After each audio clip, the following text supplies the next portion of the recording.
Tiga kapal hangus terbakar saat bersandar di Pelabuhan Muara Angke Penjaringan, Jakarta Utara. Kebakaran akibat korsleting listrik di salah satu kapal. Ya, beginilah pemirsa di layar kaca, kobaran api cepat membesar, meludeskan kapal yang sedang diperbaiki bagian lambung kapal di Jalan Dermaga Ujung Penjaringan. Besarnya api dan kencangnya hembusan angin membuat api merembet ke dua kapal lain yang juga bersandar. Belum diketahui penyebab kebakaran ini, namun api diduga akibat korsleting listrik di salah satu kapal yang sedang diperbaiki. Diturunkan pemadam.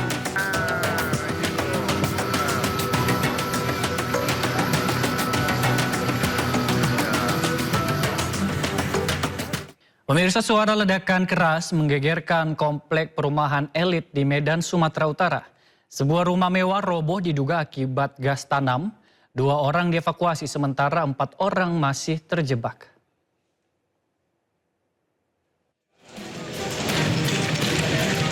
Usai ledakan terjadi, petugas gabungan langsung memasang garis polisi dan berlomba dengan waktu menjadi korban di tengah tumpukan material.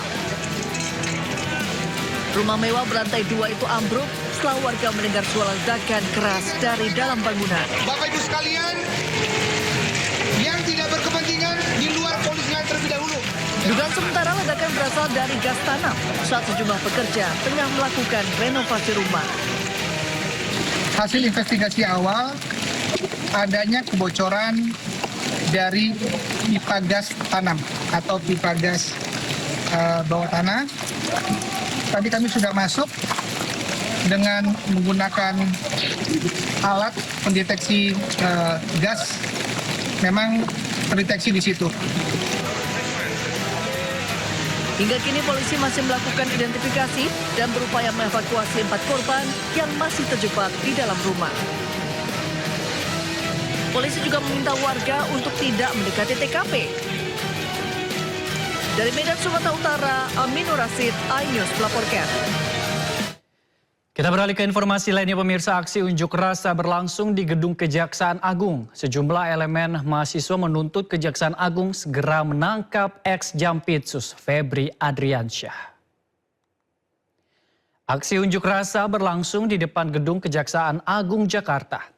Aksi ini melibatkan elemen mahasiswa yang menyampaikan berbagai isu. Dalam aksi ini, mahasiswa mengajak seluruh elemen masyarakat untuk mengawal penegakan hukum dan memastikan pemberantasan korupsi dilakukan secara konsisten. Massa juga menuntut pihak Kejaksaan Agung segera menangkap ex-Jampitsus Febri Adriansyah.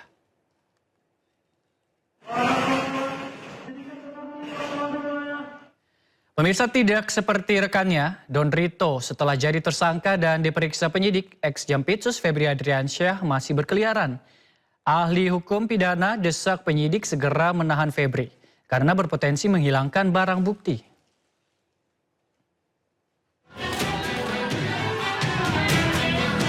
Ex-Jampitsus Febri Adriansyah dan Don Rito telah resmi ditetapkan sebagai tersangka mega korupsi dan pencucian uang. Setelah jadi tersangka, advokat Don Rito langsung dibunuh di jeruji besi. Namun tidak dengan karibnya Febri Adriansyah. Walaupun penyidik Kejagung telah memeriksa 11 jam dengan 18 pertanyaan, ex-Jampitsus itu masih bisa melenggang bebas. Kuasa hukum Febri berdalih keputusan penyidik tidak menahan kliennya sudah tepat. Alasannya, Febri sudah bersikap sangat kooperatif. Tidak ditahan karena memang Anda sudah melihat sendiri. Anak SD pun mengatakan bahwa itu bukan tindak pidana, belum ada bukti. Kami sudah mengajukan permohonan untuk tetap tidak ditahan. 1. Tadi dengan alasan karena beliau ini begitu ditetapkan tersangka mengundurkan diri. Itu artinya kooperatif. Pakar hukum pidana Abdul Fikar Hajar tampaknya tidak sependapat. Menurut Fikar, sebagai mantan Jampitsus, Febri justru harus ditahan karena berpotensi menghilangkan barang bukti. Nah, menurut saya dengan kedudukan seperti sekarang ini, ya, atau mantan Jampitsus, potensi itu ada gitu. Dia setiap hari bergaulnya dengan perkara. Jadi cara apa yang dia gunakan itu pasti dia udah ngerti gitu. Karena itu menurut saya kekhawatiran 2 ini sebenarnya menjadi pertimbangan utama untuk melakukan penahanan. Protes juga disampaikan Handika Hanggowongso. Pengacara Don Rito itu menolak kliennya ditahan dengan alasan tidak ada kaitan dengan kasus yang tengah diselidiki. Proses serah terima kami ikuti dengan seksama. Alhamdulillah berjalan lancar. Namun yang membuat kami shock, klien kami, Pak Idon, langsung ditahan. Walaupun diduga bekerja sama mengkorupsi uang negara, namun perlakuan hukum yang diterima Don Rito dan Febri Ardiansah nampaknya berbeda. Padahal sebelumnya, Kejagung sudah berjanji akan menangani kasus yang menyerat Don dan Febri secara adil dan transparan. Tim Liputan iNews melaporkan. Sementara itu, kuasa hukum Febri Adriansyah, Hotman Paris Hutapea, menuding Kapolri tidak meminta izin kepada Presiden Prabowo saat menetapkan Febri Adriansyah sebagai tersangka korupsi. Sementara Mensesnek Prasetyo Hadi meminta Hotman tidak membawa nama Presiden di kasus Febri. Prasetyo juga membantah pemeriksaan hingga penangkapan Jampitsus harus mendapat izin dari Kepala Negara.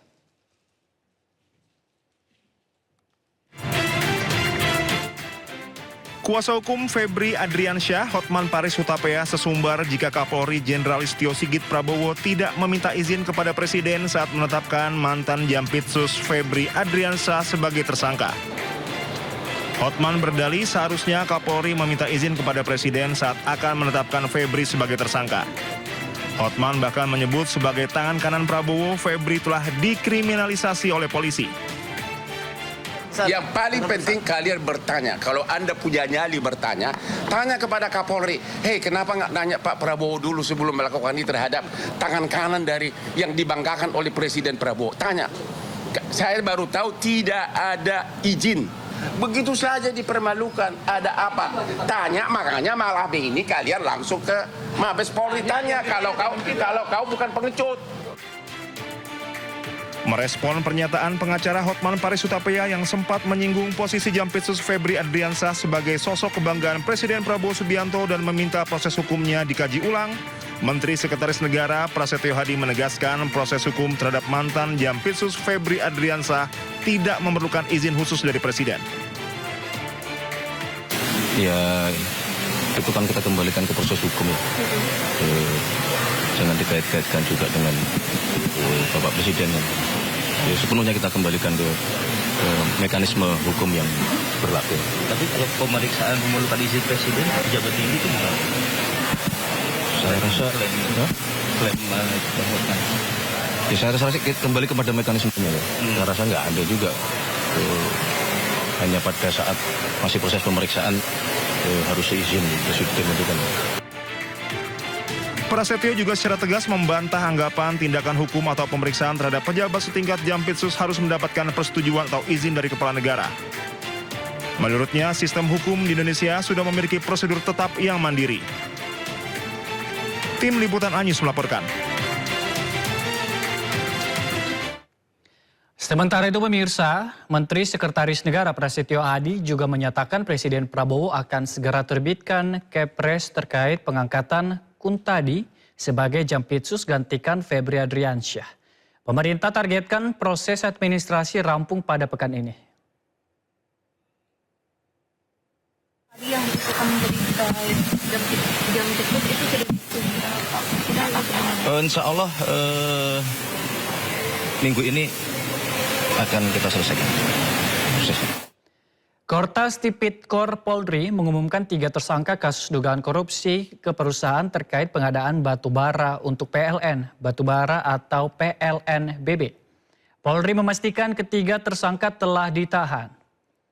Penyidik Kortas Tipikor Polri telah menahan 2 tersangka, yakni IT selaku Investment Manager PT Perusahaan Pengelola Aset dan FSN selaku Kepala Divisi Operasional Bintang Abadi Sempurna.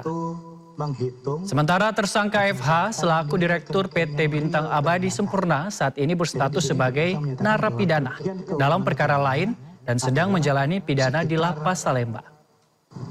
Penyidik menemukan sejumlah penyimpangan dalam kasus ini.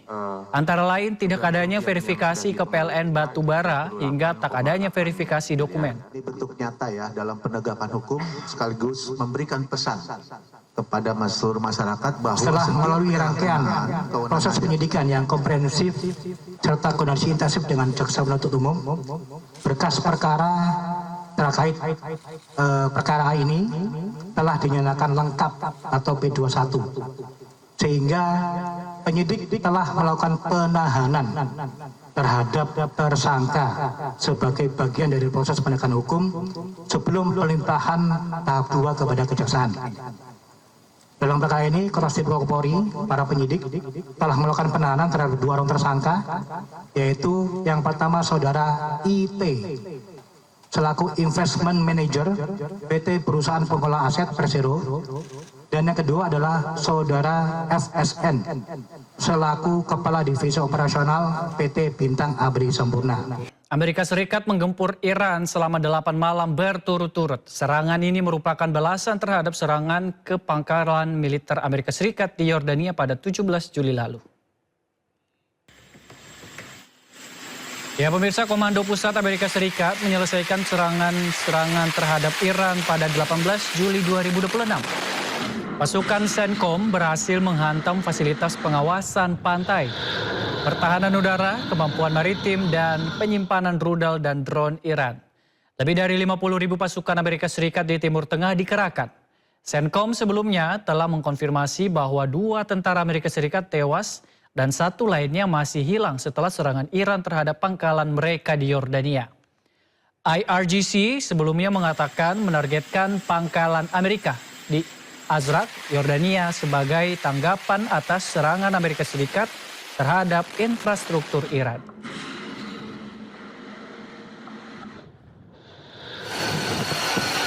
Sementara itu pemirsa, pelepasan jet tempur F-35B Lightning II dari kapal serbu amfibi kelas WASP USS Boxer dirilis oleh CENTCOM. Operasi penerbangan dirilis Departemen Pertahanan Amerika Serikat. Pesawat bertugas untuk beroperasi dan melintasi di Laut Arab.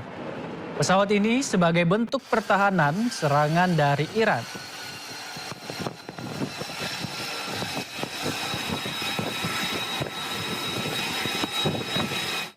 Garda Revolusi Iran merilis video serangan terbaru sebagai rangkaian serangan balasan ke Amerika. Rangkaian serangan balasan Iran ini merupakan bagian dari operasi NAS 2. Rangkaian serangan balasan ini merupakan operasi militer NAS 2 dengan serangan rudal dan drone bunuh diri. Rudal Iran ditempeli foto pemimpin tertinggi mereka Ayatollah Ali Khomeini dan foto komandan militer yang meninggal dalam perang. Rudal ini juga ditulis dalam bahasa Persia, memiliki arti atas nama komandan yang gugur.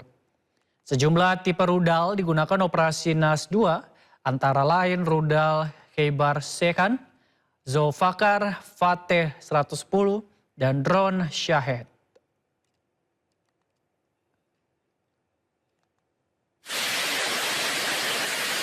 Sementara itu IRGC menyampaikan pihaknya berhasil menghancurkan 20 hanggar yang menampung pasukan militer Amerika Serikat di wilayah Azraq. IRGC mendapatkan informasi intelijen kemungkinan Iran menargetkan pesawat angkut militer C-17 dan pesawat komando serta kendali P-8 milik Amerika Serikat di Bandara Aqaba menggunakan rudal balistik. Serangan diklaim menewaskan puluhan tentara Amerika.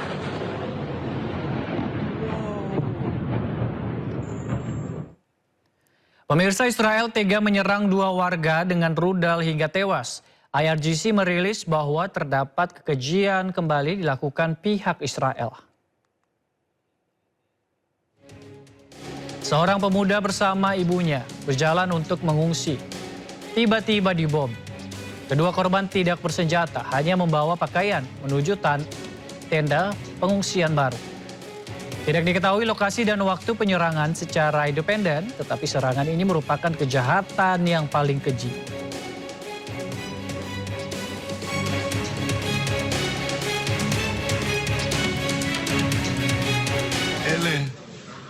אלה ולכל הנוח'בות האלה הגיבורים, על הילדים, על הנשים, על התינוקות Di שלנו. sisi lain, pemirsa, Menteri Pertahanan Israel memamerkan tahanan warga Palestina terikat tak berdaya. יש עוד משהו שחייבים לעשות. Tahanan pasukan Israel di mana sebagian besar adalah warga sipil Palestina terikat tak berdaya di ruangan.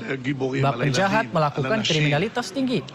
Kekejian perlakuan tentara Israel diunggah pihak Israel saat Menteri Pertahanan Israel Katz menunjukkan tahanannya.